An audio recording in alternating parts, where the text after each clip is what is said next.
Hello mga idol, please like, share and subscribe for more novel stories. Ako ang tagapagmana ng pinakamayamang tao sa mundo. Kabanata 81, parang malapit na akong makasapak. Nakaupo si Cyrus sa Mercedes-Benz ni Yana at tumitig kay Joshua na nakaluhod sa harap ni Roxanne. Sigurado siyang inaamin ni Joshua kay Roxanne ang pagmamahal niya sa babae. Naniniwala si Roxanne na humingi sa kanya ng tawad si Johnny dahil sa tulong ni Joshua, Kaya tila nagpapasalamat siya kay Joshua.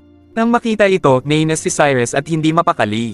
Dahil siya ang tumulong kay Roxanne na ayusin ang lahat ng mga problema niya at hindi si Joshua. The past is over ang spree ni Cyrus at si Cyrus din ang nag-utos kay Johnny na humingi ng tawad kay Roxanne.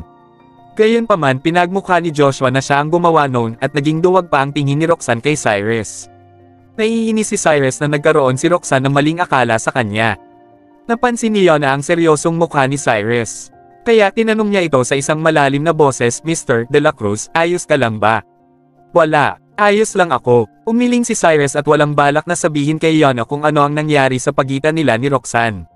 Nang maalala ang malamig na pag-uugali sa kanya ni Roxanne at ang mga sinabi nito sa kanya sa mga nakalipas na ilang araw, si Cyrus at na-disappoint at nalungkot. Napagpasyahan niya na wala na siyang pakialam kay Roxanne kahit ano pa man ang mangyari sa babae sa susunod. Mabilis na tinihil ni Yana ang kotse noong sabihin niyon ni Cyrus. Tumalikod siya upang tumingin kay Cyrus at nagtanong ng may nagtatakang ekspresyon, Mr. De La Cruz, anong problema? May maitutulong ba ako? Well, may kailangan akong gawin.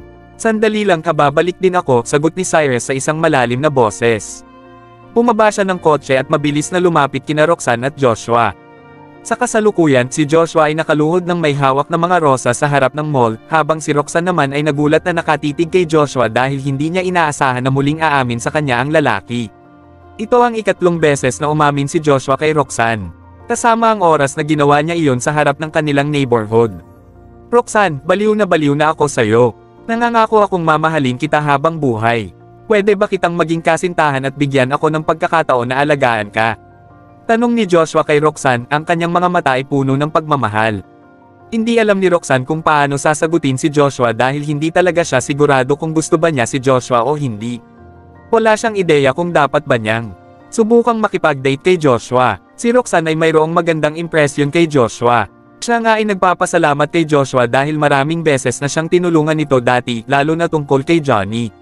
Gayunpaman, hindi siya sigurado kung mayroon siyang nararamdaman para kay Joshua. Roxanne, alam kong nag-aalinlangan ka sa sandaling ito. Kahit na hindi pa tayo matagal na magkakilala at hindi pa natin masyadong kilala ang isa't isa. Nahulog na agad ako para sa'yo. Pwede naman nating mas makilala ang isa't isa habang magkasintahan tayo, hindi ba? Ano sa tingin mo? Mukhang handa ngayon si Joshua. Sinubukan niya ang kanyang makakaya para ligawan si Roxanne gamit ang matatamis niyang mga salita noong mapansin niya ang nag-aalinlangan ng mga mata ni Roxanne. Joshua, kasi, nag-aalinlangan pa rin si Roxanne, hindi alam kung paano sasagutin si Joshua. Pumayag ka na. May ilang mga binata na biglang lumapit kina Roxanne at Joshua at sumigaw, sinusubukang maglabas ng emosyon kay Roxanne.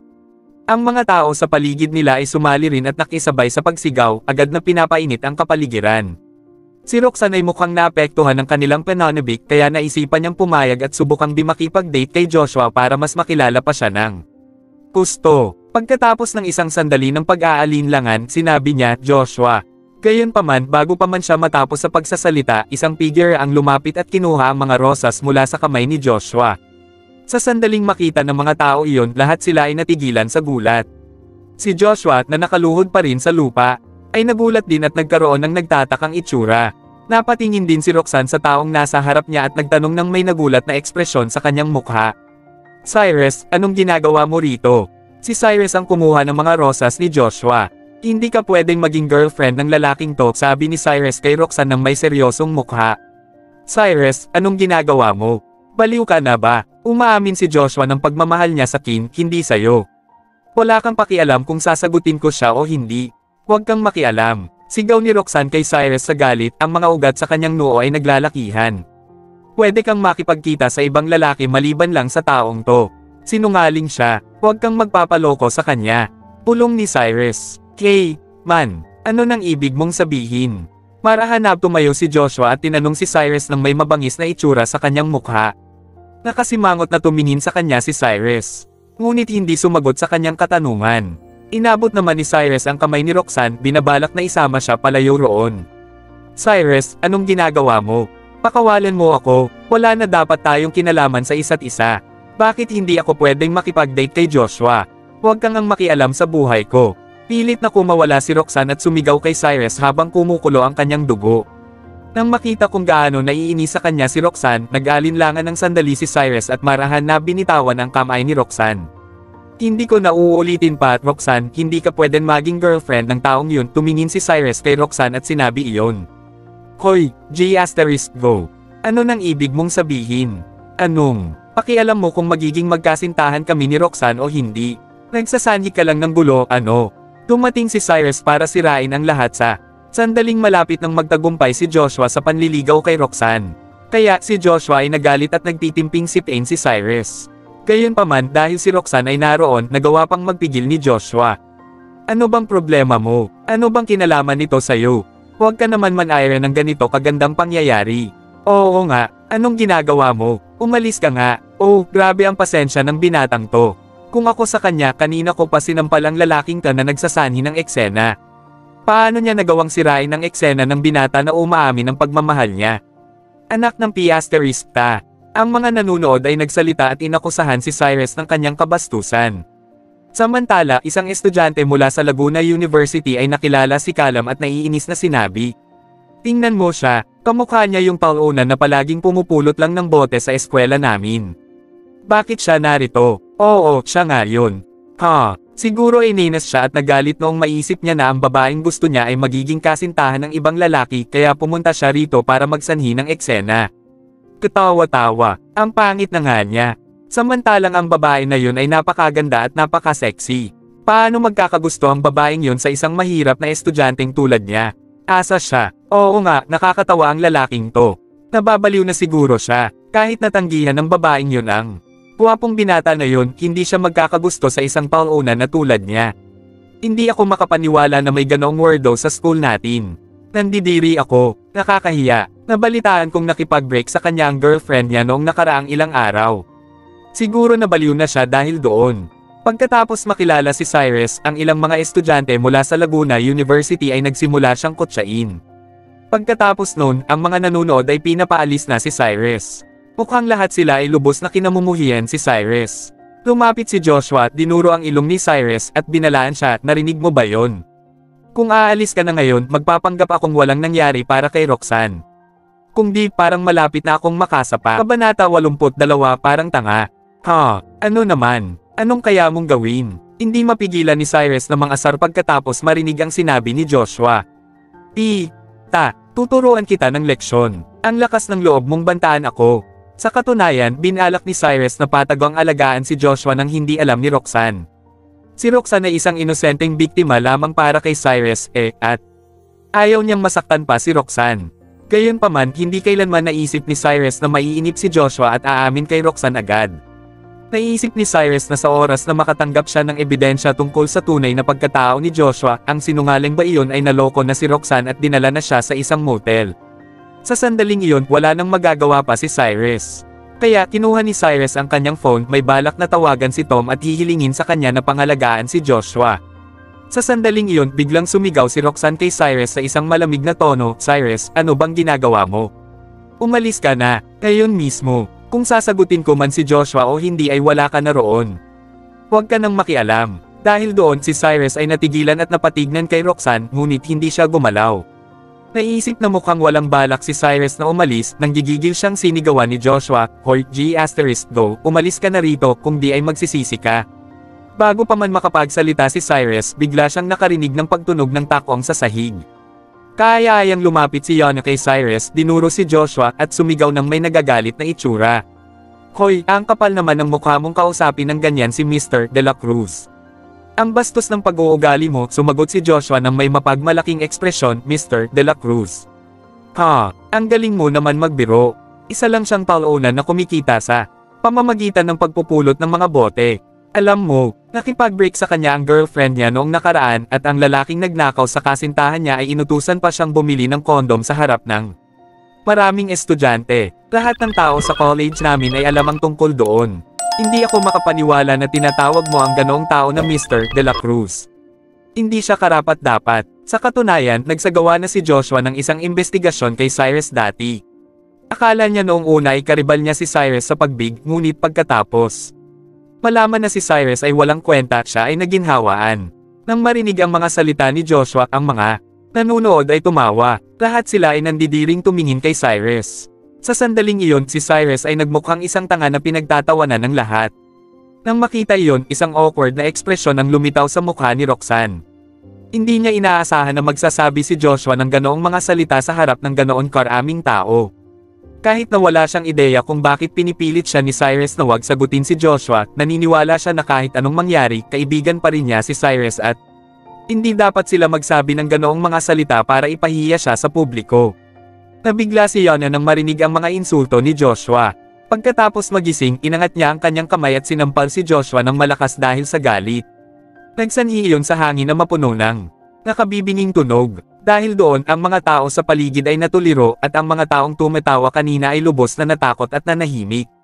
Hindi nila inaasahan na magiging agresibo si Yana at sasampalin si Joshua sa mukha sa harap ng maraming tao. Si Joshua mismo ay nagulat. Pagkatapos magising mula sa gulat, sumigaw siya kay Yana ng may nakakatakot na itsura, Nina. Taka. Ang lakas naman ng loob mong sampelan ako. Ano naman? Anong magagawa mo? Alam na si Cyrus ay mayaman at makapangyarihan, hindi naisip ni Yana na may dahilan siya para matakot kay Joshua. Sa huli, tinutulungan niya si Cyrus, ang bigati na kahit ang sikat na si Tom ay ginagalang. Nang mapansin na si Joshua ay nasampal sa mukha, si Roxanne ay nagalit at lumapit kay Yana, sumisigaw. Koy, ba't mo siya sinampal? Nababaliw ka na ba? Dapat lang sa kanya yon. Gusto mo siyang tulungan, ha? Anong gagawin mo? Mayabang na sabi ni Yana. Nieta ka. Mapunta ka sana sa impyerno. Sigaw ni Roxanne at namula sa galit, ang mga ugat sa kanyang noo ay naglalakihan. Pagkatapos ay tumalikod siya upang tumingin kay Joshua at nagtanong ng may nag-aalalang boses. Joshua, ayos ka lang ba? Huwag ka mag-alala. Ayos lang ako, sagot ni Joshua sa isang malalim na boses. Dahil naroon si Roxanne, kailangang magpatuloy si Cyrus sa pagpapanggap na siya ay isang maginoo, kaya hindi siya nakipag-away kay Yana. Kung di, baka kanina pa niya nabugbog si Yana. Pagkatapos marinig ang sinabi ni Joshua, tumingin si Roxanne kay Cyrus at nagagalit na sumigaw, Cyrus, nagmamakaawa ako sa'yo. Tumayo ka na sa kin. Huwag ka nang magpanggap pa. Kung sasagutin ko man si Joshua o hindi ay wala nang kinalaman sa'yo. Kaibigan kita pero hindi ko inaasahan na ganito ka palang tao. Siguro ay inisip mong hindi sapat si Joshua pero kahit anong mangyari, mas maayos siya kaysa sa isang literal na boy-toy tulad mo. Na-disappoint talaga ako sa'yo, mula ngayon ay hindi na tayo magkaibigan. Ano? Paano mo naisip na isa akong boy-toy? Tanong ni Cyrus kay Roxanne nang may nababahalang itsura. Hindi ako makapaniwal na dinedepensahan mo pa rin ang sarili mo. Ang babaeng to ay sinampal si Joshua para sa'yo. Siya siguro ang sugar mama mo. Naiiritang tumingin si Roxanne kay Yana at nagpatuloy, ang ganda niya pero mukhang matanda na siya. Hindi na masama, masaya ka siguro dahil ikaw ang boy-toy niya. Ang mga tao ay napatingin kina Cyrus at Yana habang ang kanilang mga mata ay nanlalaki.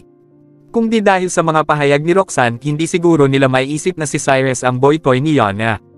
Diyos ko, ang walang kwenta na ito mula sa Laguna University ay isang boy-toy. Bago yun ha? Oo nga, hindi ako makapaniwala. Parang hindi makatotohanan, hindi ba? Oh, ang kanyang sugar mama ay napakaganda. Naiinggit ako sa swerte niya. Ang mga tao ay napatitig kay Yana at nagsimulang magbulungan. Tumingin si Cyrus kay Roxanne at hindi makapagsalita. Hindi kailanman pumasok sa kanyang isipan na magkakaroon si Roxanne ng ganoong akala sa kanya. What the hell? Sa tingin ni Roxanne ay boy-toy ako ni Yana. Diyos ko, bakit? Maling-mali na ang tingin niya sa kin. Napabuntong hininga si Cyrus. Pagkatapos ay lumapit siya at nagpaliwanag kay Roxanne. Roxanne, sa tingin ko ay gayunpaman, bago pa man matapos si Cyrus sa pagsasalita, nagsalita si Roxanne ng may malamig na ekspresyon sa kanyang mukha. Cyrus, huwag mo nang subukan pang magpaliwanag. Wala akong pakialam. Umaasa na lang ako na hindi ka na makikialam sa buhay ko. Tumingin siya kay Joshua at sinabi, Joshua, tara na. So, Roxanne, pwede ba kitang maging girlfriend? Tanong ni Joshua kay Roxanne sa isang mahinhin na boses. Napakagat si Roxanne ng labi at nag-alinlangan ng sandali. Pagkatapos ay bumulong siya, oo, Joshua. Nang marinig ang mga salita ni Roxanne, nanigas si Cyrus sa kanyang kinatatayuan, tila walang masabi. Mukhang isang ang tanga si Cyrus. Kung hindi siya lumitaw para pigilan si Roxanne, baka hindi pa ito pumayag na makipag-date kay Joshua. Gayunpaman, ang dahilan kung bakit niya sinagot ngayon si Joshua ay dahil galit siya kay Cyrus. Nang marinig na pumayag si Roxanne na maging girlfriend niya, nang aasar na tumingin si Joshua kay Cyrus at umalis kasama si Roxanne nang magkahawak ang kanilang mga kamay. Kabanata 83, nagpuntang muli sa Jack's Restaurant. Pagtapos na dalhin ni Joshua si Roxanne sa taxi, nanlulumong nakatingin si Cyrus sa kanila at siya ay nagsisisi. Kung nalaman lang ni Cyrus na magiging isang malaking problema ang kanyang account, hindi na sana siya nag-sponsor para sa live streaming ni Roxanne. Kung nalaman niya lang sana, hindi mangyayari ang lahat ng mga ito. Subalit dahil sa hindi pagkakaintindihan na iyon, si Roxanne ay naniniwala na talaga na si Joshua ay si the past is over ang palihim na tumulong sa kanya. Nawalan ng pag-asa si Cyrus dahil dito, hindi niya alam kung paano lilinawin ang lahat kay Roxanne. Dagdag par ito, ayaw nang pakinggan ni Roxanne kung ano ang idadahilan niya. Kay Tom na lang umaasa si Cyrus upang mahanap niya na si Joshua. Sa oras na mabawi ni Cyrus ang kanyang account na nahack, mas madali na niyang maaayos ang lahat. Mr. De La Cruz, ano ang relasyon niyo ng babae na yan? Naglakad si Yana patungo kay Cyrus at mahinang tinanong ito. Magkaibigan lang kami, sambit ni Cyrus. Kung ganoon, huwag mo na siyang pansinin. Wala siyang utang na loob at hindi siya karapat-dapat na bigyan ng atensyon mo, sagot ni Yana habang siya ay nakasimangot. Tumingin si Cyrus kay Yana, bumantong hininga at hindi na nagsalita pa. Kung tutuusin, isang mahabang storya ang nangyari sa pagitan nilang dalawa ni Roxanne.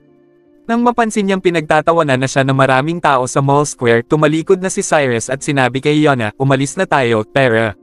Okay, sagot ni Yana at maingat siyang lumakad patungo sa parking lot gamit pa rin ang kanyang mga high heels.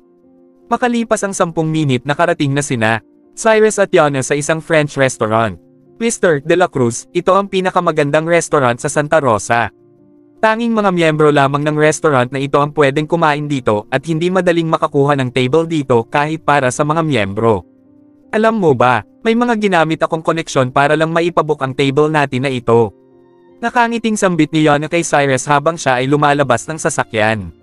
Nang marinig ni Cyrus ang sinabi ni Yana, napatingin siya sa pangalan ng restaurant. At nagulat siya nang malaman niyang sa Jack's Restaurant pala sila nagpunta, ang lugar kung saan niya nakita si Margox dati. Sa totoo lang, tagagaling ko lang dito sa restaurant na ito, bulong ni Cyrus kay Yana. Nagulat si Yana sa sinabi ni Cyrus at nagsalita siya habang nakangiti, Mr. De La Cruz, sa kayamanang mayroon ka, hindi na ako nagtatakang kumain ka sa isang magarbong restaurant na kagaya nito noon. Totoo yan, simpleng sagot ni Cyrus. Sinundan na niya si Yana papasok ng restaurant at hindi na nagsalita pa. Pagkapasok nila, nakita ni Cyrus na napakaraming mga tao ang nakapila. Kasama sa mga taong ito ay 2 pamilyar na tao, sina Roxanne at Joshua. At syempre, dahil pumayag si Roxanne na maging dear friend ni Joshua. Pumiram ang sinungaling na iyon ng isang membership card at ng pera sa kanyang mga kaibigan upang mabilhan niya ng dinner si Roxanne sa Jack's Restaurant, nagpapanggap pa rin na isang mayamang tao. Noong mga sandaling iyon si Joshua ay nakikipag-away sa isang receptionist, tila ba siya ay naiinis.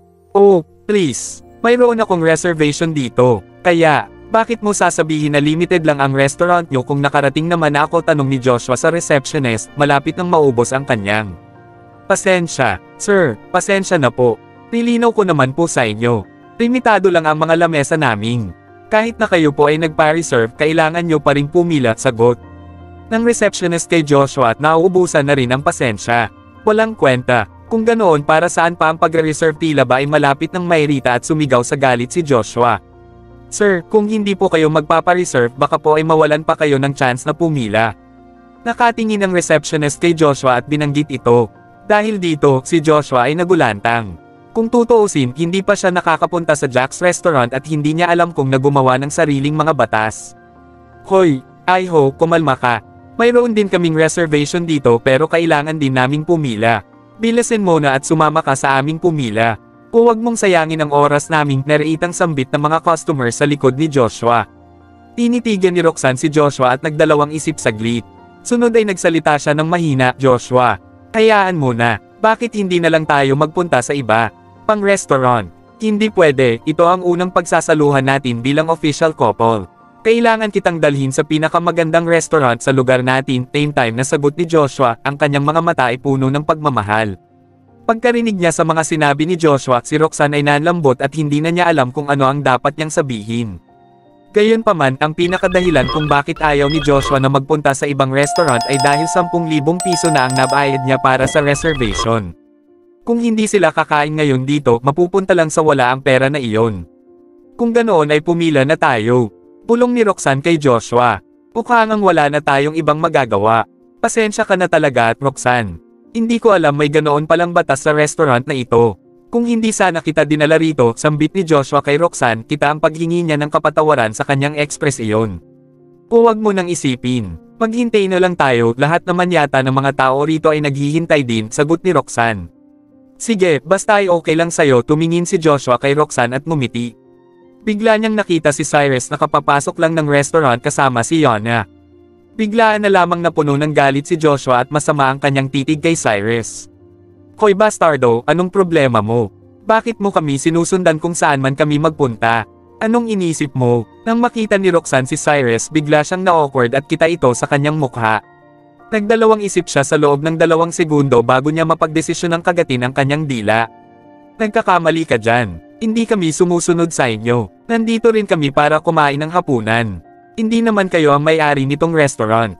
Kung pwede kayong kumain dito, bakit kami hindi?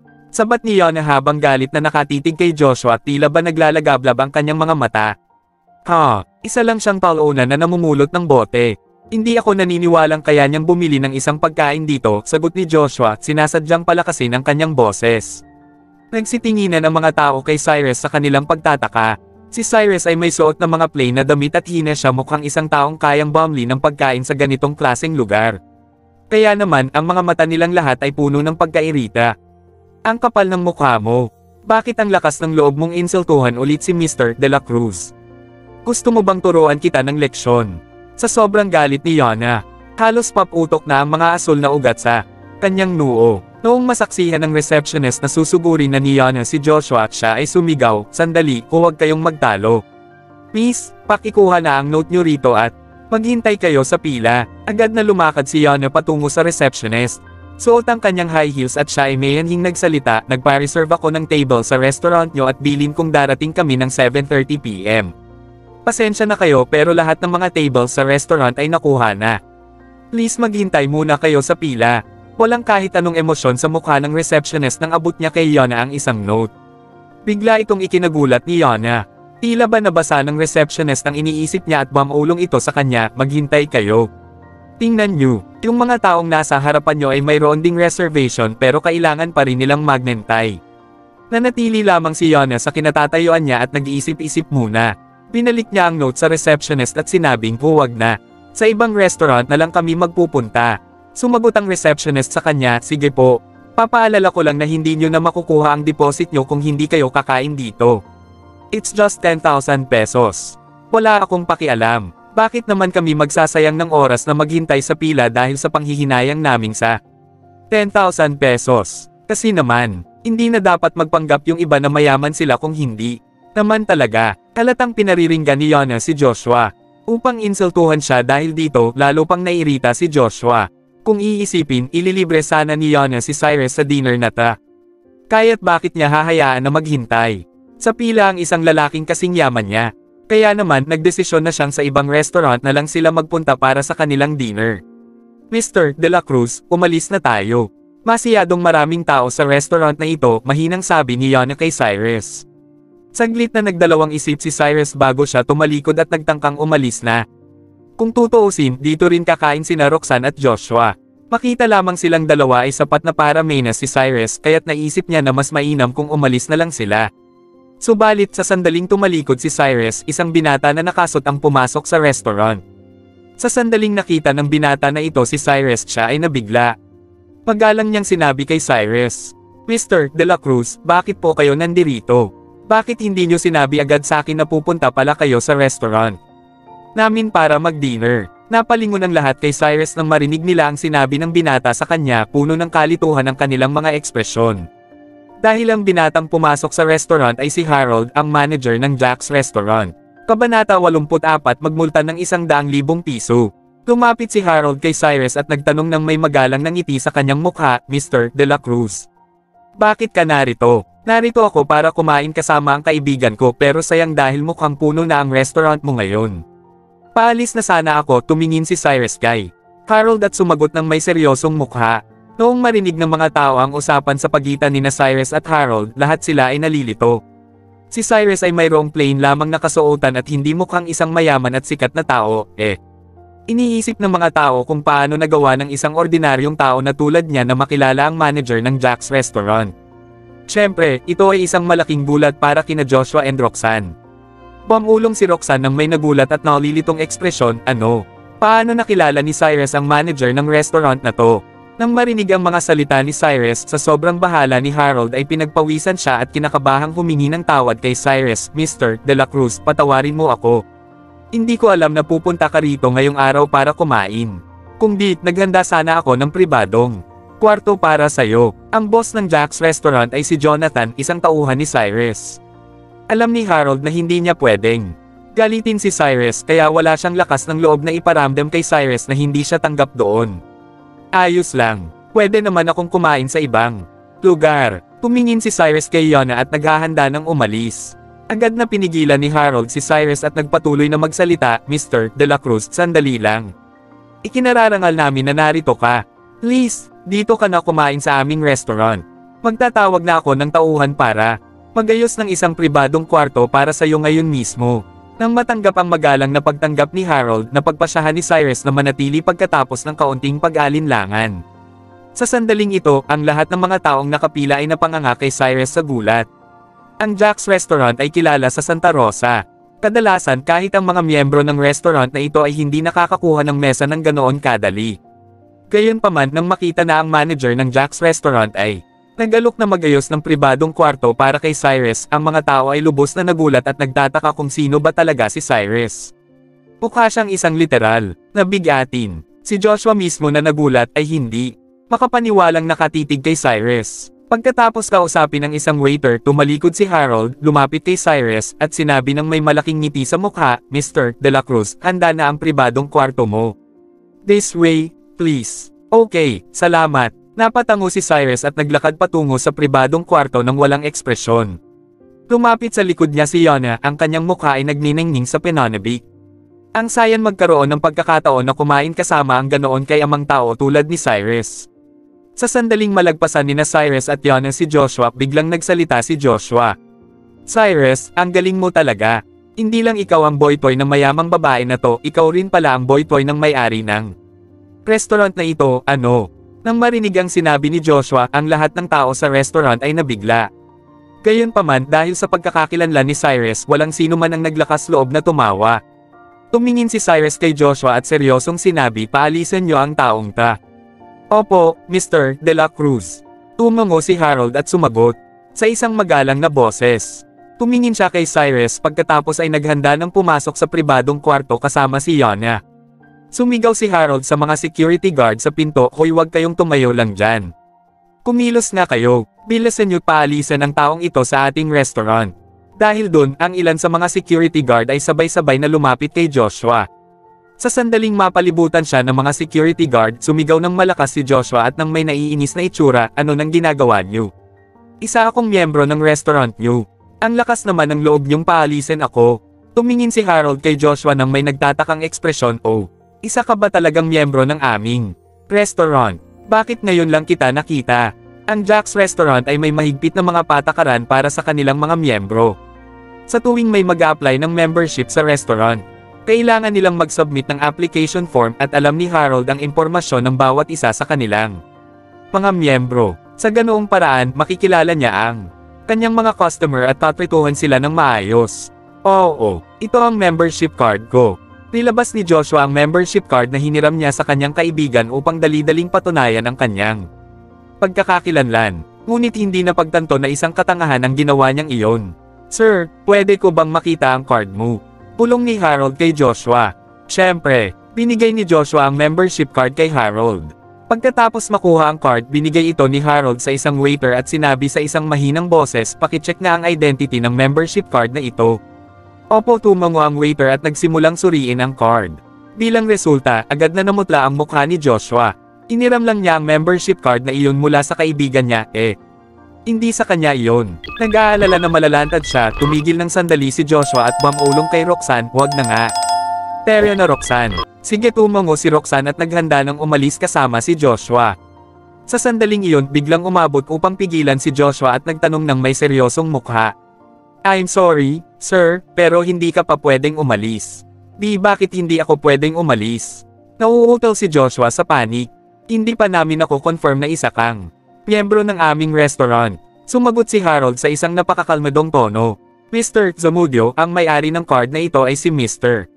Paul, ang president ng Embrace Win. Ang boses ng waiter ay maririnig sa buong restaurant. Sa sandaling marinig ni Harold ang sinabi niya, hindi niya mapigilan na sumimangot. Sinabi niya ng may seryosong mukha, nakita ko na si Mr.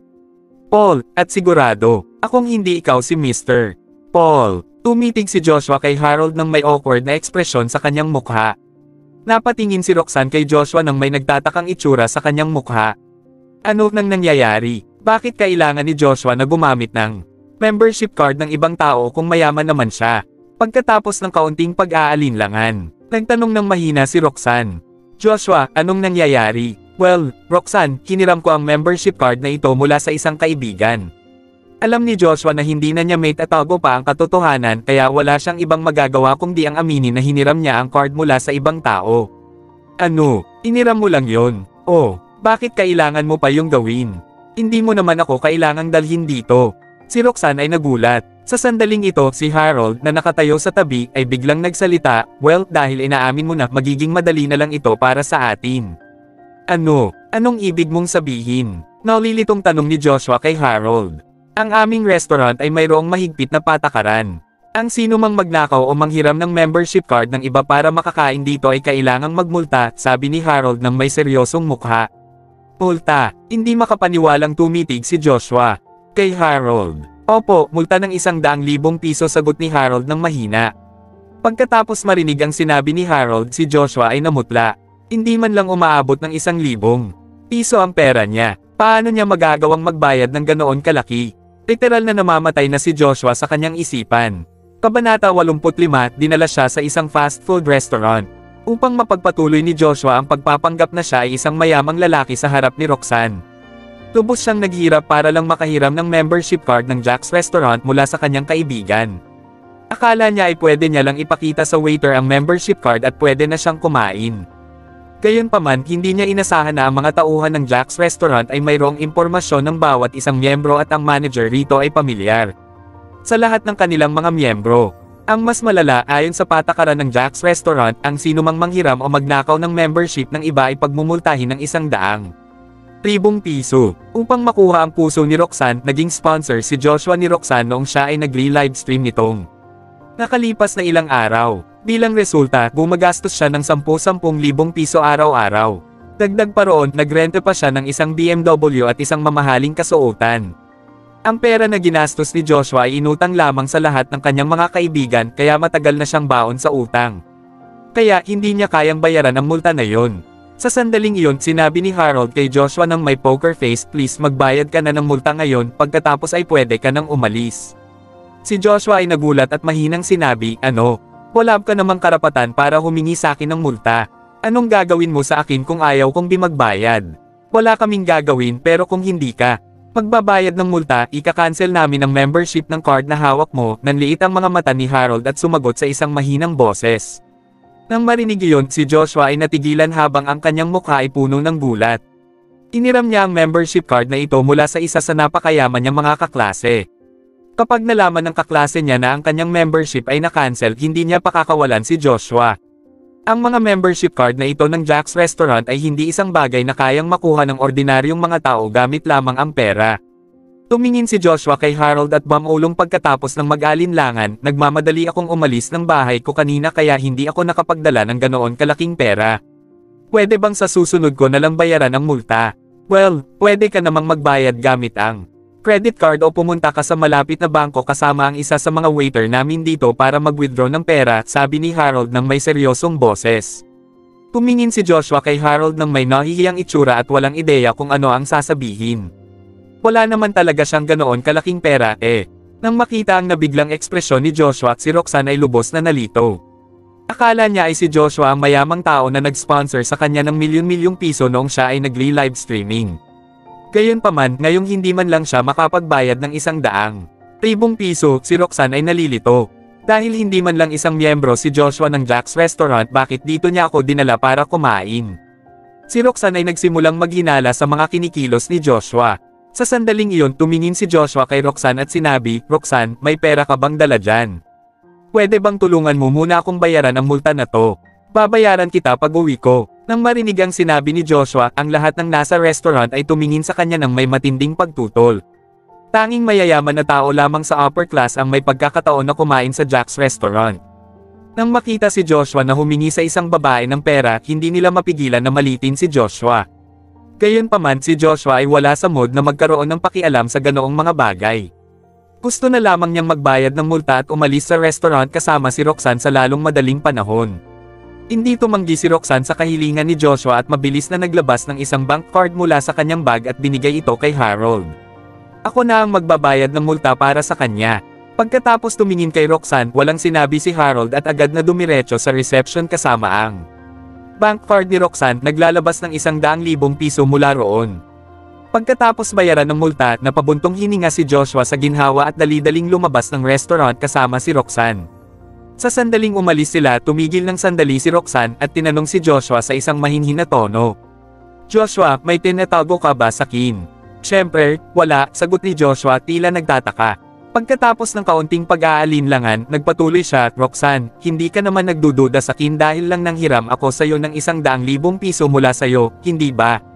Sinabi ko naman sa iyo na nakalimutan kong dalhin ang bank card ko noong umalis ako ng bahay. Nangangako ako sa iyo na ibabalik ko ang pera sa iyo later." "Hindi yun ang ibig kong sabihin," mabilis na sabi ni Roxanne. Anong ibig mong sabihin? Gusto ko lang malaman kung may nangyaring masama sa iyo. Kung oo, pwede mo namang sabihin sa akin. Akala ni Roxanne ay kakaiba ang kinikilos ni Joshua ngayong araw. Hindi niya katulad ang mahinhin at mapagbigay na si "the past is over."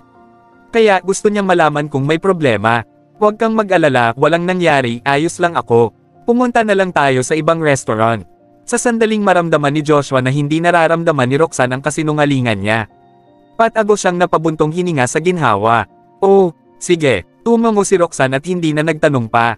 Pagkatapos ng ilang minuto, dumating sila sa isang fast food restaurant. Dahil sa katotohanan na dinala siya ni Joshua sa ganitong lugar, si Roxanne ay mas naghinala sa tunay na pagkatao ni Joshua. Kahit na walang pakialam si Roxanne kung saan man sila kumain, naisip niya na kung talagang mayamang tao si Joshua, hindi siya dadalhin dito ni Joshua para kumain. "Diyos ko, totoo ba ang lahat ng sinabi sa akin ni Cyrus? Sinungaling ba talaga si Joshua?" Bigla itong pumasok sa isipan ni Roxanne. Gayunpaman, hindi iyon makabuluhan para kay Roxanne. Umiling siya para alisin iyon sa kanyang isipan at sinundan na lamang si Joshua papasok ng fast food restaurant. Samantala, nakauwi na si Margox. Inubad niya ang maganda niyang takong at naglakad patungo sa sofa ng malungkot. Nang marinig na nakauwi na si Margox, agad na tumakbo si Monica palabas ng kwarto at nakangiting sinabi kay Margox, "Margox, nakauwi ka na rin." "Monica, bakit ka narito?" Si Margox ay bahagyang nagulat noong makita niya si Monica sa kanyang bahay. Sumagot si Monica sa isang mahinang boses, "Wala akong magawa sa school, kaya narito ako para makasama ka." "Oo nga pala, nabalitaan kong nagtingin-tingin ka ng mga villa ngayong araw. Kumusta naman? Ang ganda ng lugar ng villa na nagustuhan ko, tapos ang ganda pa ng neighborhood pero masyadong mahal. Alam mo, mas mahal pa yun sa 70,000 pesos. Walang ganoong pera ang ama ko ngayon. Hindi namin kayang bayaran yun," sabi ni Margox nang may mapait na ngiti sa kanyang mukha. Pagkatapos marinig ni Monica ang presyo, hindi niya mapigilan na mapahiyaw. "Diyos ko, 70 million pesos. Umuso siya at nagpatuloy, "Nababaliw na ba ang mga real estate developer na yon? Paano nila mabibenta ang ganoon kamahal na villa? Bakit hindi na lang sila magnakaw sa isang bangko? Anyway, hulaan mo kung sino nakasalubong ko sa sales office kanina," mahinang tanong ni Margox. Nagtanong si Monica, ang malaki niyang mga mata ay kumukurap. "Oh, sino?" "Nakasalubong ko si Cyrus," mahinang sagot ni Margox. Pagkatapos ng isang sandali, nagpatuloy siya, "Sinabi pa niyang bibilhan niya ako ng isang villa." "Kalokohan." Kahahagad na tumawa ng malakas si Monica. Napahawak siya sa kanyang tiyan at nakangiting sinabi, "Hindi ako makapaniwalang ang lakas magyabang ng taong yun. Sa sobrang hirap nga niya ay nagpupulot lang siya ng mga bote para kumita. Kahit na buong buhay niya siyang magpulot ng bote, imposibleng Makabili siya ng isang bilya na nagkakahalagang higit pa sa 70 million pesos. Pero ngayon gusto kanyang bilhan ng isang bilya. Nakakatawa naman siya. Well, baka magawa niya yun sa susunod niyang buhay. Ako nga, noong magsasalita na si Margox biglang tumunog ang kanyang phone. Mabilis niya itong sinagot at nagtanong, "Hello, sino po ito?" "Hello, ito po ba si MS Suarez?" Mahinhin na tanong ng lalaki sa kabilang linya. "Opo, Margox Suarez po." "Hello, Miss Suarez. Ako po si Alfred Villamor, ang General Manager ng Villa Neighborhood Sales Office ng Golden Pavilion." Nang marinig iyon, si Margox ay nabigla at nalito. Nagtataka siya kung bakit siya tinatawagan ng General Manager ng Sales Office. Kabanata 86, mayroong gustong magbigay sa kanya ng villa. Makikita ang pagkalito sa mukha ni Margox nang malaman niya na si Alfred Villamor ang caller, ang General Manager ng Golden Pavilion. Matapos ang sandaling pag-aalinlangan, mahinahon siyang nagtanong, "Hello, Mr. Villamor. Anong maitutulong ko sa inyo?" "MS Suarez, nasabihan akong pumunta ka sa sales office namin kanina at tiningnan ang ilan sa mga villa namin, tama ba ako?" Nakasinging tanong ni Alfred. Dito na nagkaroon ng kutob si Margox kung bakit siya tinawagan ni Alfred. Sa palagay niya ay gusto siya nitong tanungin kung mayroon ba siyang nagustuhang villa at kung gusto niya ba itong bilhin o mga ganoong bagay. Maraming pinuntahan ng mga sales office si Margox nitong mga nakaraang araw para tumingin ng mga villa at kaya naman marami na siyang natanggap na ganitong tawag. Gayunpaman, ito ang unang beses ni Margox na makatanggap ng tawag mula sa general manager ng isang sales office. "Oo, binisita ko nga ang sales office nyo kaninang hapon.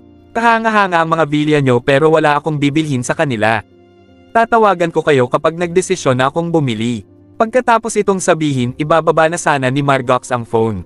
Mabilis na nagpaliwanag si Alfred, "MS Suarez, sa tingin ko ay nagkakamali kayo.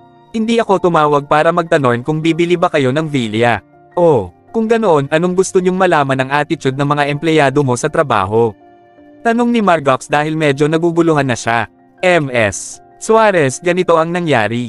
Mayroong bumili ng villa na nagustuhan nyo at niregalo ito sa inyo. Pwede ba kayong pumunta ngayon at pirmahan ang kontrata?" Malawak ang ngiti ni Alfred habang nagtatanong. "Mayroong bumili ng villa na nagustuhan ko at niregalo sa akin. Niloloko mo ba ako? 70 million pesos ang halaga ng villa na iyon. Sino naman ang ganoon kagalonta?" Labis ang pagkagulat ni Margox, hindi siya makapaniwala. "That's fantastic. Siguradong niloloko ako nito.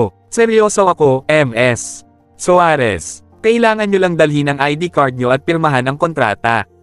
Pagkatapos sa inyo na ang villa, mapagpasensyang," sabi ni Alfred. Sandaling nag-alinlangan si Margox habang hawak-hawak ang kanyang phone. Sa kanya mahinang sinabi, "Sigurado sinusubukan mo akong iskaman para padalhan kita ng pera, ano? Mangarap ka, bakit ako? Preregaluhan ng kung sino man ng isang villa ng walang dahilan. Hindi ako tanga, huwag kang magsinungaling sa akin. Hindi ako mahuhulog sa bitag mo." Pagkatapos nito ay kagad na binaba ni Margox ang tawag. Saka siya bamulong habang nakangisi ang mga labi, "Buwisit. Hindi man lang pinoprotektahan ng mga sales officers na iyon ang mga information namin. Kaninang hapon lang ako tumingin ng mga villa, nakatanggap na kagad ako ng scam call, nakakainis." Akala ni Margox ay mayroong tao mula sa sales office na nagbigay ng information niya kay Alfred na isang swindler at sinubukan siyang tawagan para lokohin siya na magbigay ng pera. Karaniwan na nga ang mga ganitong panloloko at maraming mga tao na ang naloko sa ganitong paraan. Gayunpaman, hindi nagsisinungaling si Alfred. Pagkatapos ibaba ni Margox ang tawag, nakangiting nagtanong si Monica. "Margox, anong nangyari?" Hindi sineryoso ni Margox ang tawag ni Alfred kaya mahinahon siyang sumagot, "Wala naman. Scam call lang. Narinig kong mayroong bumili ng villa para sa iyo, tama ba?" Nagpatuloy sa pagtatanong si Monica. "Oo, 70 million pesos ang halaga ng villa na yon. Sino naman ang bibili nyon para sa akin? Siguradong niloloko ako ng lalaking iyon," napangiwi na lang si Margox. "Baka naman totoo. Sinabi ni Cyrus na bibili siya ng villa para sa iyo, hindi ba?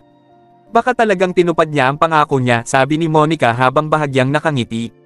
"Monica, pakiusap, huwag mo kung paglaruan. Alam ng lahat na isang mahirap na estudyante lang si Cyrus na kumikita ng pera sa pagpupulot ng mga bote. Paano niya makakayanang bumili ng isang villa?" Sagot ni Margox kay Monica habang napapailing sa inis. "Ano ka ba, Margox? Baka mayaman talaga si Cyrus at hilig lang niyang magpulot ng bote sa school kapag wala siyang ginagawa. Kaya naman kaya kanyang bilhan ng villa. Ano sa tingin mo? Kahit na anumang sabihin ni Monica, hindi. Naniniwala si Margox na talagang bumili si Cyrus ng villa para sa kanya. Lalo na at alam ng lahat kung anong klaseng pauunan si Cyrus. Imposibleng kaya nitong bumili ng villa. Monica, huwag mo nang latin si Cyrus. Alam kong mahirap siya pero hindi siya ganoon kasama, mahina ang boses ni Margox. Isa talaga siyang jerk, no? Noong unang beses ko siyang nakilala, natambo siya at sinubukan niya akong landen. Ang mas malalapat nang hihingi siya sa iyo ng 80,000 pesos na panggastos kada buwan. Bukod pa rito, ginagis niya pa sa ere ang lahat ng pera noong huling beses na tinulungan kitang ihatid ang pera sa kanya. Kahit na ginawa ko ang lahat ng makakaya ko, hindi aabot sa 50,000 pesos ang nabawi ko. Kapag naiisip ko ito, gusto ko siyang patayin, baka sa mukha ni Monica ang galit, pumipintig ang kanyang mga sentido. Ang sama mo kay Cyrus ng oras na iyon, hindi ba? Kaya siya nagalit at hinagis lahat ng pera sa ere. Naaalala ko ang nangyari, Monica, inirapan ni Margox si Monica. Sabay pa rin lumaki ang dalawa. Kilalang kilala nila ang isa't isa. Nang marinig iyon, nilabas ni Monica ang dila at saka binulungan si Margox. Hindi naman ako ganoon kasama sa kanya noong araw na iyon. Hindi ko inakala na mainitan ang ulo niya. Monica, sigurado akong lahat ng tao ay mayroong pride. Mag-ingat ka sa mga sinasabi mo sa ibang tao. Subukan mong magpakabait, mahinang saad ni Margox. Oh, please. Isa lang gigolo si Cyrus na nabubuhay dahil sa babae. Hindi siya karapat-dapat respetuhin. Iyon ang klase ng lalaki na pinakaayaw ko sa lahat. Monica, nang makikipagtalo na sana si Margox kay Monica, tumunog ulit ang phone niya. Sandaling nag-alinlangan si Margox bago sagutin ang tawag. Hello, Miss Suarez. Ito si Alfred Villamor mula sa Golden Pavilion, magalang na sabi ni Alfred. Nang marinig ni Margox ang boses ni Alfred, medyo nawalan na siya ng pasensya, Mr.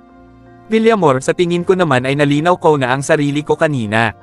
Hindi mo ako maloloko sa kasinungalingan mo.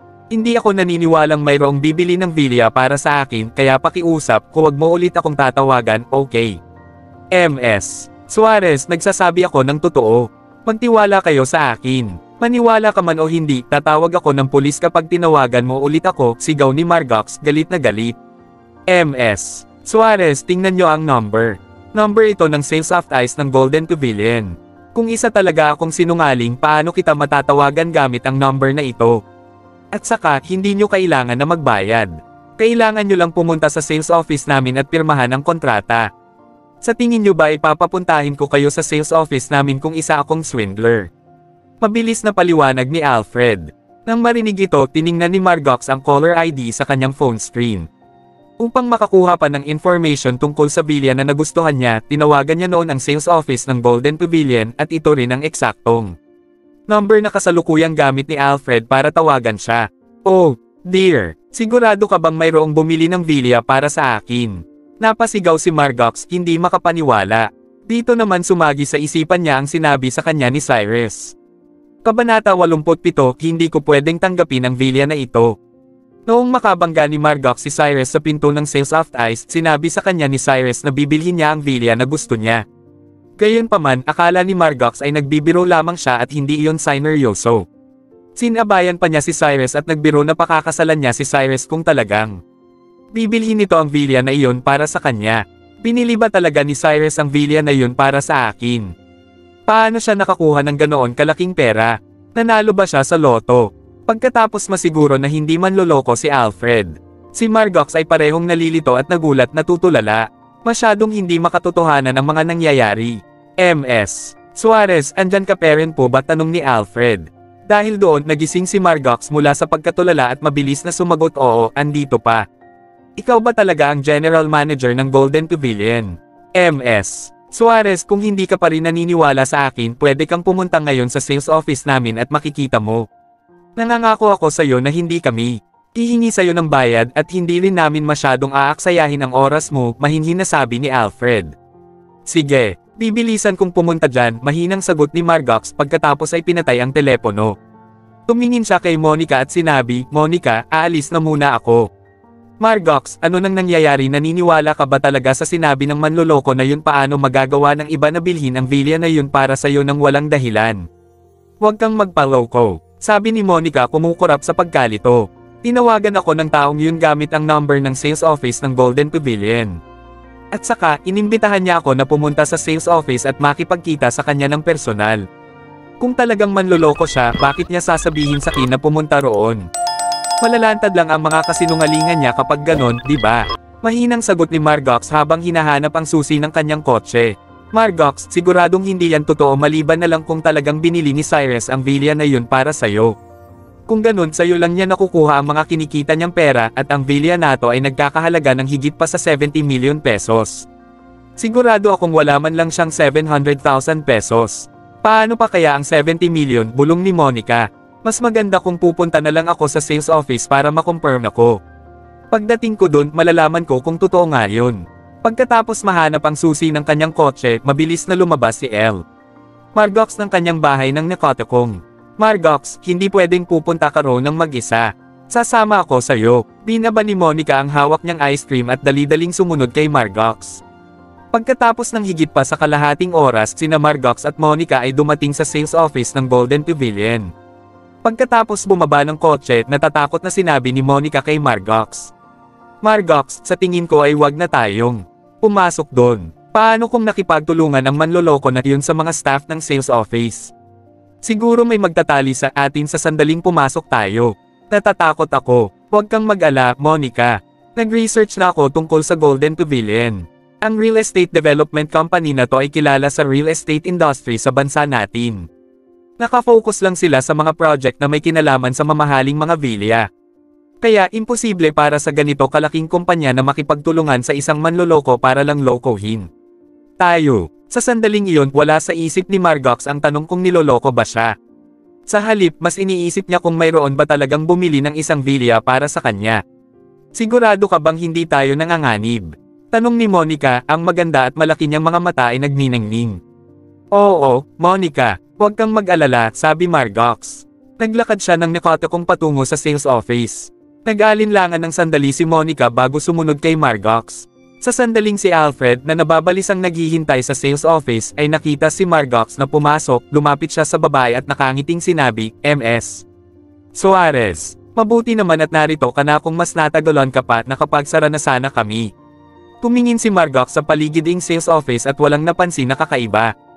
Nakita pa niya ang ilan sa mga sales ladies na nakita niya kaninang tanghali. Nakakunot ang kanyang noo, nagtanong si Margox.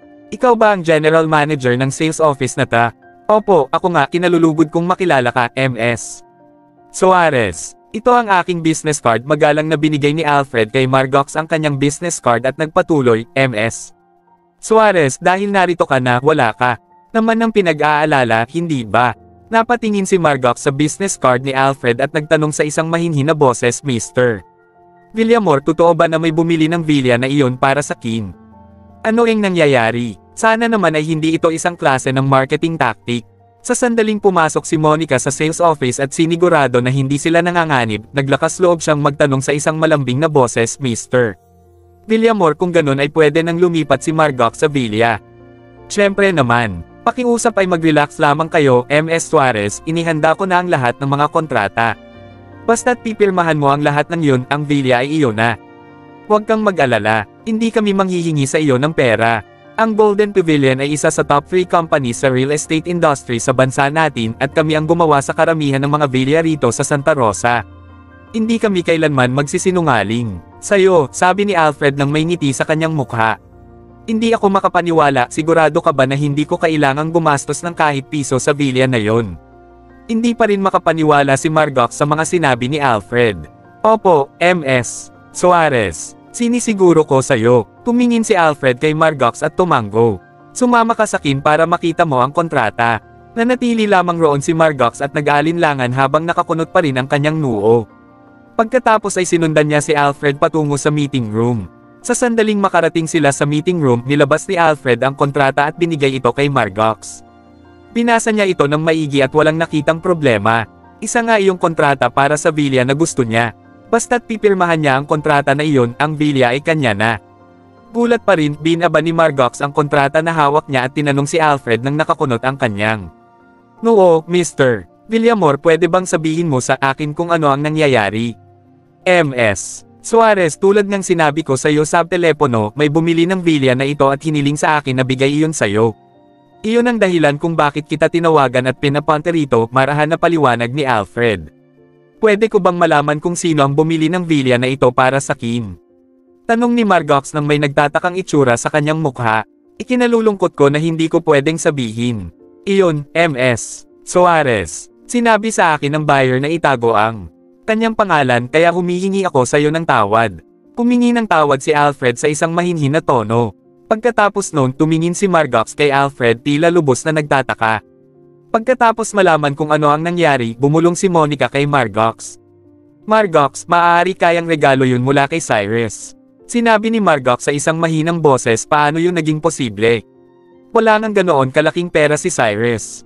Sino kaya yun? At bakit? Ang lahat ng iyon ay lubos na nakakalito para kay Margox. MS Suarez, kung wala ka ng problema sa kontrata, pwede mo na itong pirmahan ngayon, sabi ni Alfred sa isang magalang na tono habang nakatingin kay Margox.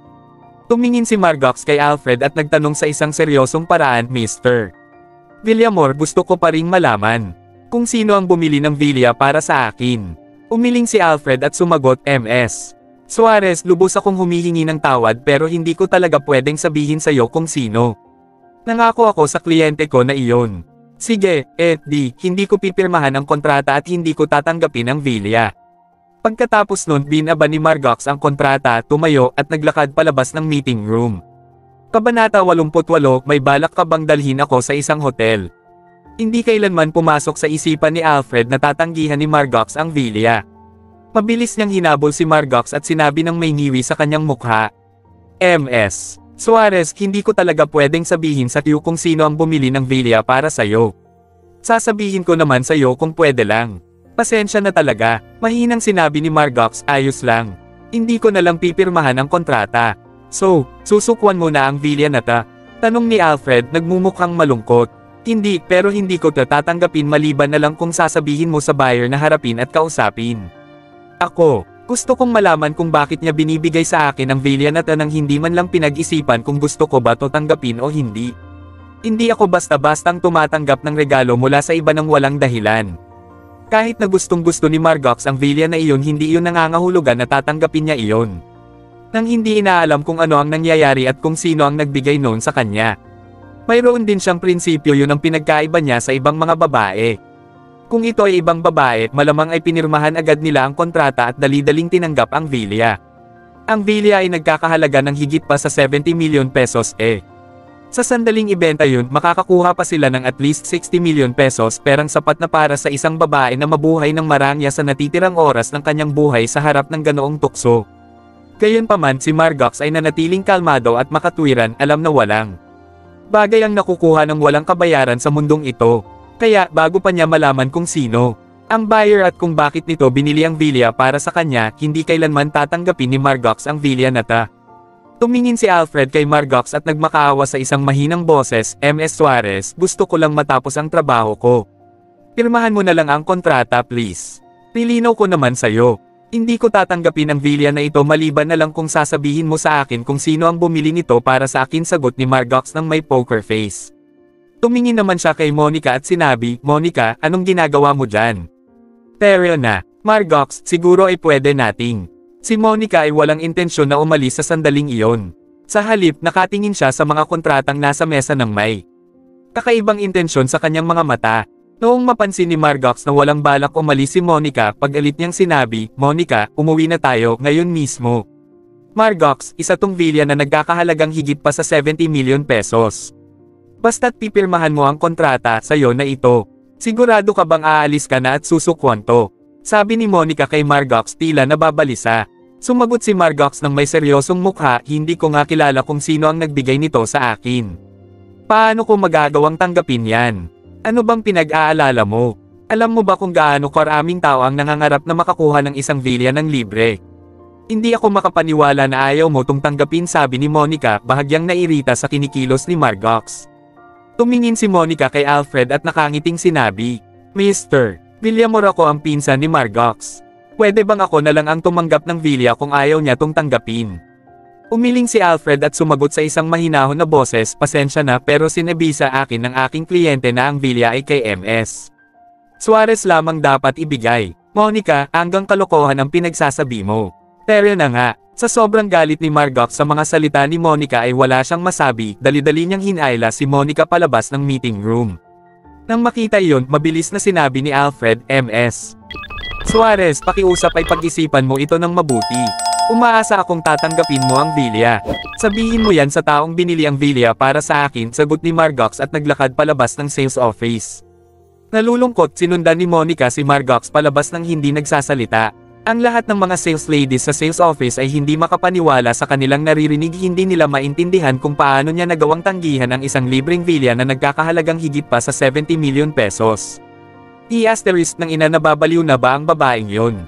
Pagkatapos umalis ni Margox, na pabuntong hininga si Alfred sa lungkot, nilabas niya ang kanyang phone at tinawagan si Cyrus, ngunit ang phone ni Cyrus ay nakapatay. Pagkatapos umalis ng sales office, nakaramdam si Monica ng matinding pagtataka at tinanong si Margox. Margox, ba't hindi mo nalang tanggapin ang villa na yon? Nagkakahalaga yon ng higit pa sa 70 million pesos. Umupo si Margox sa kotse at sumagot ng may poker face, walang libre sa mundong ta. Hindi ako naniniwalang may bigla na lang bibili ng isang villa ng walang dahilan.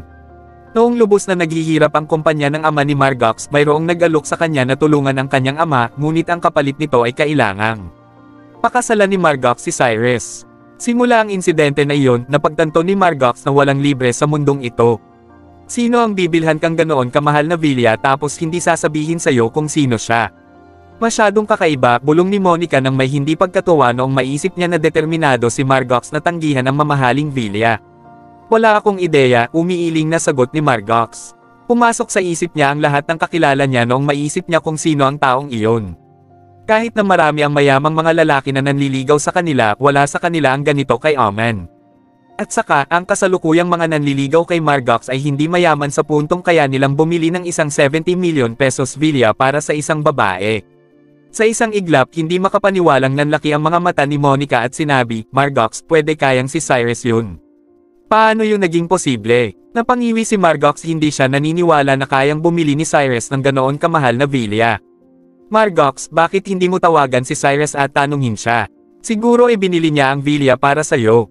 Dahil nanalo siya sa loto o kung ano, mahinang paghihimok ni Monica.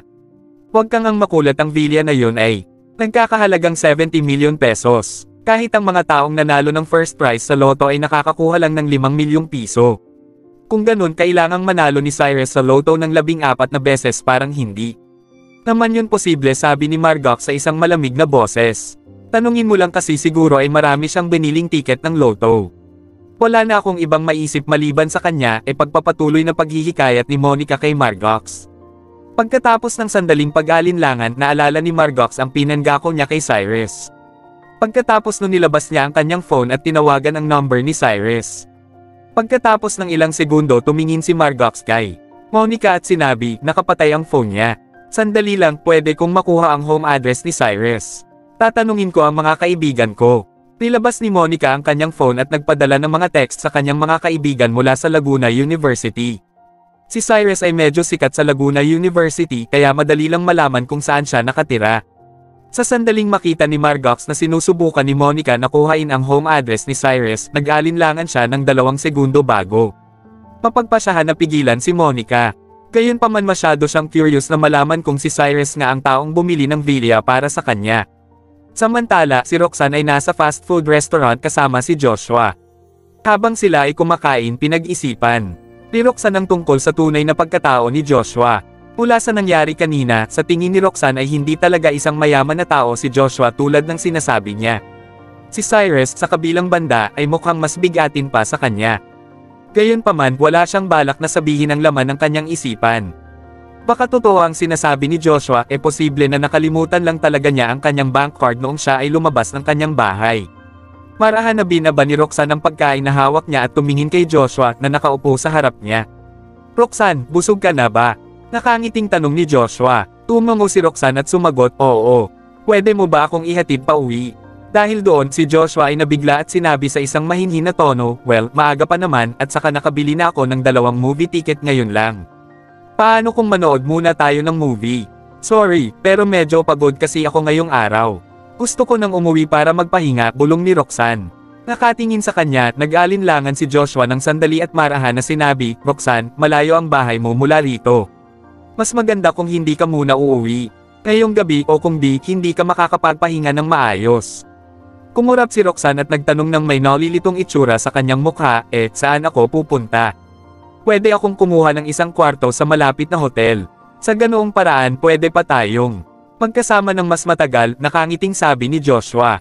Nang marinig ang mga salita ni Joshua, si Roxanne ay nagulat at nabahala. Hindi kailanman pumasok sa kanyang isipan na gusto ni Joshua na dalhin siya sa isang hotel. Kabanata 89, nagpakita ng tunay niyang anyo. Habang sila ay nasa loob ng isang fast food restaurant, gulat na nakatitig si Roxanne kay Joshua gamit ang kanyang malalaki at magagandang mga mata. Hindi niya inakalang aayain siya nitong magpunta sa hotel kasama niya. Hindi naman sana ito ikakagulat ni Roxanne kung matagal na sila sa kanilang relasyon, dahil kung ganoon nga, normal lang para sa nasa relasyon na magtalik. Subalit wala pang isang linggo simula noong makilala ni Roxanne si Joshua at ngayong araw lang siya pumayag maging girlfriend niya.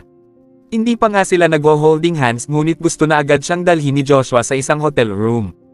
Hindi makapaniwala si Roxanne. Alam ni Joshua na hindi magandang ayain niya agad si Roxanne sa hotel, subalit wala na siyang iba pang choice. Hindi na siya makapaghintay. Hindi madaling magpanggap na mayaman. Malaki ang perang nilabas niya para dito. Para makuha ang loob ni Roxanne, binigyan siya ni Joshua ng ilang libong piso araw-araw para sa kanyang live streaming. Dagdag pa rito, gumastos din siya ng ilang libong piso para hiramin ang suit niya at rentahan ng sasakyan niya, kinailangan niya pang bayaran ang kanilang pagkain. Hindi pa umaabot ng isang linggo, subalit ilang daang libong piso na ang nahiram ni Joshua sa loan shark. Kung hindi niya maibabalik ang pera na ito agad, tiyak na sisingilan siya nito at gagawa ng gulo. Kaya naman plano ni Joshua na yayain si Roxanne sa isang hotel room at kumuha ng nude pictures niya. Pagtapos nito, tatakutin niya si Roxanne gamit ang mga larawan at hihingian siya ng pera. Sa ganitong paraan, hindi lamang magkakaroon si Joshua ng pagkakataon na makipagtalik sa hot at sexy na babaeng gaya niya na walang bayad, makakakuha pa siya malaking pera para sa mga utang niya. Subalit, ikinagulat ni Joshua ang sinambit ni Roxanne. Joshua, sa tingin ko ay hindi pa tayo ganon ka-close, kahit na nangako akong susubukan kung makipag-date sa'yo, wala akong intention na maging intimate agad. Kilalanin muna siguro natin ang isa't isa. Nakatitig si Roxanne kay Joshua at siya ay labis na nadismaya sa kanya. Akala niya ay magiging maganda ang relationship nila, subalit parang SX lang ang habol ni Joshua sa kanya. Roxanne, sa tingin ko hindi mo naintindihan ang sinabi ko. Tinignan ni Joshua si Roxanne habang awkward na nakangiti at sinabi niya na wala akong balak na maging intimate sa'yo. Naiisip ko lang na masyadong malayo ang bahay mo rito, kaya't mas maganda kung makapagpahinga ka sa hotel na malapit. I swear, wala akong gagawing masama sa'yo. Sigurado ka bang wala kang gagawing masama sa akin? Tinitigan siya ni Roxanne at sinambit na, Joshua, hindi ako isang innocent schoolgirl, kaya huwag mo akong lokohin. Alam ko kung ano ang balak mong gawin. Biglang nagalit si Joshua at sumigaw, ano ang ibig sabihin mo, Roxanne? Wala, maganda ang impression ko sa'yo, pero hindi ibig sabihin no na makikipag-*X ako sa iyo. Kung gusto mo talaga akong i-date, sukuan mo na ang pinaplano mo, galit na sambit ni Roxanne. Dahil akala ni Joshua na alam na ni Roxanne lahat ng mga pinaplano niya, sinigawan niya ito at tiningnan siya. Nang masama, Roxanne, don't you think you've gone too far? Inaya kitang magpunta sa hotel dahil nag-aalala lang ako na baka masyado ka ng pagod para bumiyahe papauwi, pero ngayon pinag-iisipan mo pa ako ng masama. Diyos ko, nalulungkot ako at nadidismaya sa'yo. Kung tarantado pala ang tingin mo sa akin, bakit ka pumayag na i-date ako? Nagsiling din ang mga customers na nasa fast food restaurant nang marinig nila ang mga sinabi ni Joshua. Nalitaw si Roxanne sa mga sinabi niya, iniisip niya kung talaga bang mali ang pagkakaintindi niya kay Joshua, baka nga mali ang iniisip ko. Baka nga malinis naman ang kanyang intensyon. Nanlaki ang mga mata ni Joshua at galit na sinigawan si Roxanne. Roxanne, isang araw pa lang tayo sa relationship natin. Wala akong balak na maging intimate sa'yo, let alone have sex with you. Hindi ako bastos o walang hiya, Joshua, kumalma ka. Pasensya na sa mga sinabi ko. Nang makita ni Roxanne ang nanlumong mukha ni Joshua, pinagsisihan niya ang mga masasakit na salitang nabitawan niya. Sa sandaling naramdaman ni Joshua na bumalik na ang tiwala ni Roxanne sa kanya, ginamit niya ang pagkakataon na ito upang sabihin na dahil nag-aalala ka na may gagawin akong masama sa'yo sa hotel, ihahatid na lang kita ngayon pauwi. Tumayo si Joshua at lumabas na sa fast food restaurant. Joshua, sandali lang, sigaw ni Roxanne. Dali-dali niyang hinabol si Joshua sa kanyang high heels nang makita niya itong umalis. Binuksan ni Joshua ang pinto ng sasakyan at sinabi kay Roxanne habang walang emosyong makikita sa kanyang mukha. Get in the car. I'll drive you home. Joshua, I'm sorry. Hindi ko dapat sinabi sa'yo yun. Patawarin mo ako, sambit ni Roxanne kita ang pagsisisi sa kanyang mukha. Huminga ng malalim si Joshua, ang kanyang mga mata ay puno ng emosyon. Roxanne, baliw na baliw ako sa iyo. Please trust me, hindi ako yung taong iniisip mo. Naiintindihan ko kung ano ang ikinakatakot mo. Sooner or later, malalaman mo rin kung gaano kalalim ang pagmamahal ko sa'yo. Nanlambot si Roxanne sa pagdeklare ni Joshua ng kanyang pagmamahal at sinisi niya rin agad ang sarili niya dahil nawalan siya ng tiwala kay Joshua. Pakiramdam niya na lahat ng nangyari ngayong araw ang naging dahilan kung bakit niya pinagdudahan ang identity ni Joshua. At kaya naman noong inaya siya ni Joshua na dalhin siya sa hotel, naisip niya agad na bakay mayroong masamang intensyon si Joshua sa kanya. Sige na, ihahatid na kita pa uwi, Roxanne, bulong ni Joshua. Okay. Tumango si Roxanne at marahang pumasok sa sasakyan. Ang inosente at mabait na si Roxanne ay labis na nahihiya ngayon para tumingin sa mga mata ni Joshua habang siya ay nasa loob ng sasakyan. Dahil napagtanto niya na masyadong masakit ang mga nasabi niya sa fast food restaurant. Matapos ang saglit na pagdadalawang isip niya, kinagat ni Roxanne ang kanyang labi at mahinang nanghingi ng tawad kay Joshua. Frank, I'm sorry kung na-misunderstand ko ang mga sinabi mo. Malit na bagay lang yun. You were just trying to protect yourself. Naiintindihan ko, simpleng sagot ni Joshua. Naramdaman ni Roxanne ang pagiging considerate at generous ni Joshua kaya naman ay hinangaan yata. Uminom ka muna ng tubig, Roxanne. Nag-abot ng isang bote ng mineral water si Joshua kay Roxanne. Hindi alam ni Roxanne kung bakit bigla siyang inabutan ng tubig ni Joshua pero out of instinct, kinuha niya ito at uminom ng kaunti. Sa sandaling nakita ni Joshua si Roxanne na uminom ng tubig, siya ay napangisi. Buti na lang inihanda ko na itong bottled water in advance. Hindi kita pakakawalan kahit anong mangyari, Roxanne. Nang makita ni Roxanne ang ngiti sa mukha ni Joshua, siya ay nagulat at mahina niyang sinabi, Joshua, bakit ka tumatawa? Wala, kalmadong sagot ni Joshua. Naramdaman ni Roxanne na parang may mali kay Joshua kaya naman ay napatingin siya sa kalsada sa labas at nagulat siya nang mapagtanto niyang hindi ito ang daan pa uwi. Joshua, saan mo ako dadalhin?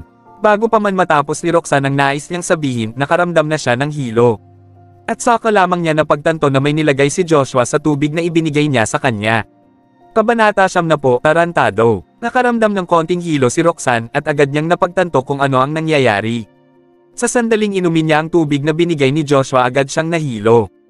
Ang posibleng dahilan lamang ay mayroong mali sa tubig na binigay sa kanya ni Joshua. Sa sandaling masulya pa ni Roxanne ang misteryosong ngiti ni Joshua, sigurado na siyang naloko siya ni Joshua. Joshua, walang hiya kang tarantado ka, paano mo nagawang lagyan ng droga ang inumin ko? Tumingin si Roxanne ng may mabangis na ekspresyon at paggalit na sumigaw sa lalaki, ang mga ugat sa kanyang noo ay naglalakihan. Nang marinig iyon, tumingin si Joshua kay Roxanne ng may masamang ngisi at hindi sumagot. Sa wakas ay pinakita na niya kay Roxanne ang tunay niyang kulay. Sa wakas ay napagtanto na ni Roxanne na wala talagang gusto sa kanya si Joshua. Sa halip, lumapit lang sa kanya si Joshua para makuha ang pera niya at para makipag-S** sa kanya. Sa sandaling iyon, lubos na nagsisisi si Roxanne. Nagsisisi siya na hindi siya nakinig kay Cyrus at hindi lumayo sa G** gang nagngangalang Joshua. Tumingin si Joshua kay Roxanne na malapit ng himatayan at sinabi ng diretso, Roxanne, sa tingin mo ba talaga ihahatid kita sa bahay mo? Tuso ka. Nagsisinungaling lang ako sa'yo. Naiisip kong tatanggihan mo ako kaya naglagay na lang ako ng drugs sa tubig mo. Hahaha. Joshua, hindi ko inasahan na ganito ka pala kasamang tao. Paano mo to nagawa sa akin? Bakit? Nagalit si Roxanne at pagalit na sinigawan. Si Joshua. Oh, gusto mong malaman kung bakit? Umisi si Joshua. Hindi mo naisip kung ano ang balak ko noong nagbibigay ako sa'yo ng napakaraming pera noong naka-livestream ka. Sa tingin mo ba talaga ay ibibigay ko sa iyo ang lahat ng pera na yun nang walang kapalit? Huwag ka na magpanggap. Kayong mga babaeng live streamer ay malig makipagtalik sa mga taong nagbibigay sa inyo ng maraming pera, hindi ba? Huwag ka nang magpanggap bilang isang inosenteng tao, pa-Kernpike. Hindi makapaniwala na tumitig si Roxanne kay Joshua, masyadong nanghihina para magsalita. Nang mapansin na nanatiling tahimik si Roxanne, nagpatuloy si Joshua sa pagsasalita, huwag kang mag-alala, gusto ko lang naman matulog kasama ka. Nangangako akong hindi kita sasaktan. Nanggigil si Roxanne at nilabas ang kanyang phone. Agad niyang tinawagan si Cyrus, ngunit ang kanyang phone ay nakapatay. Wala siyang ibang magagawa kundi ang tawagan ng pulis. Gayunpaman, biglang napansin ni Joshua ang ginagawa niya at kinuha ang kanyang phone. Binato niya ito sa labas ng bintana dahil sa galit. Nang makita iyon, napahinga ng malalim si Roxanne, ba't nawala na ng malay. Pagkatapos sumulyap kay Roxanne, napangisi si Joshua at nagmaneho patungo sa hotel kung saan siya nag-reserve ng isang kwarto. Pagkatapos ng higit pa sa kalahating oras, pumirada si Joshua sa harap ng hotel. Pagkatapos mag-aalinlangan ng sandali, binuhat niya ang walang malay na si Roxanne mula sa passenger seat at dinala siya papasok ng hotel. Ang mga tauhan sa hotel ay bahagyang nagulat at nililito noong nakita niya sina Joshua at Roxanne, ngunit hindi na sila nagtanong pa. Ang hotel na ito ay pinapatakbo ng kaibigan ni Joshua. Nakausap na ni Joshua ang hotel staff ng maaga at nagbigay pa siya sa receptionist ng 2,000 pesos bilang gantimpala. Kalaunan, dinala ni Joshua si Roxanne sa hotel room na pina-reserve niya at binato si Roxanne sa kama. Si Roxanne ay walang malay kaya hindi siya nakaramdam ng anumang sakit at hindi makapalag. Nakatitig sa mahaba at payat na mga binti ni Roxanne at sa kanyang tinatagong prutas, nanabik si Joshua para sa kanya. Tinilaan niya ang kanyang mga labi at bumunglong, "Nahuli rin kita, may balak ka pang tumakas, ha? Wala kang tsansa sa akin."